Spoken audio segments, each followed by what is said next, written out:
नमस्कार दोस्तों, मैं राजेश दुधानी एडवोकेट आज आपके साथ डिस्कस करने जा रहा हूं सक्सेशन सर्टिफिकेट के बारे में। दोस्तों, सक्सेशन सर्टिफिकेट आखिर होती क्या है? सक्सेशन सर्टिफिकेट ये एक ऐसी सर्टिफिकेट है जो कोई भी व्यक्ति अपने जीवन काल के दौरान में अगर अपनी संपत्ति का बंटवारा नहीं करता या फिर वो अपनी संपत्ति की विल नहीं करता या फिर वो अपनी संपत्ति बेचकर नहीं जाता और वो संपत्ति उसी के नाम रहती है और उसी दौरान उस व्यक्ति की मौत हो जाती है, तो दोस्तों उसके जो एलआरस हैं उनको जो है सक्सेशन सर्टिफिकेट की जरूरत पड़ती है। कई बार ऐसा देखा जाता है कि किसी व्यक्ति के नाम से म्यूचुअल फंड्स में पैसे लगे होते हैं, शेयर्स में पैसे लगे होते हैं, बैंकों में पैसे होते हैं, एफडी होती है, अगर वो व्यक्ति जॉब में है तो प्रोविडेंट फंड है, ग्रेच्युटी है, उसका फुल एंड फाइनल है, एलआईसी के पैसे हैं। इस तरह के बहुत से पैसे होते हैं जो उस व्यक्ति के नाम होते हैं, लेकिन वो व्यक्ति अपने पैसों को या तो उसमें किसी का नॉमिनेशन नहीं होता या फिर वो पैसे किसी के नाम नहीं करके गया होता विल द्वारा।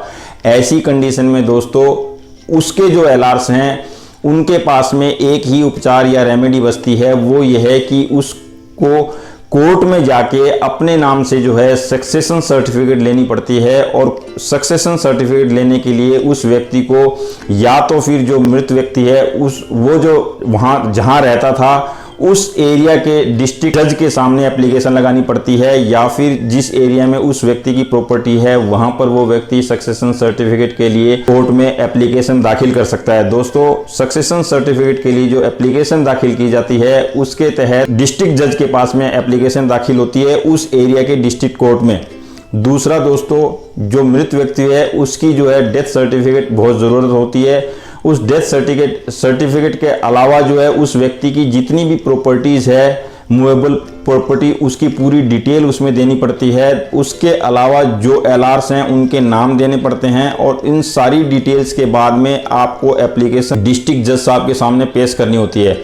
एप्लीकेशन पेश करने के बाद में दोस्तों अखबार में जो है न्यूज़पेपर में एक एडवर्टीजमेंट दिया जाता है कि ये व्यक्ति सक्सेशन सर्टिफिकेट के लिए कोर्ट में अप्रोच कर रहा है। अगर किसी व्यक्ति को ऑब्जेक्शन है तो वो अपना ऑब्जेक्शन दाखिल करे।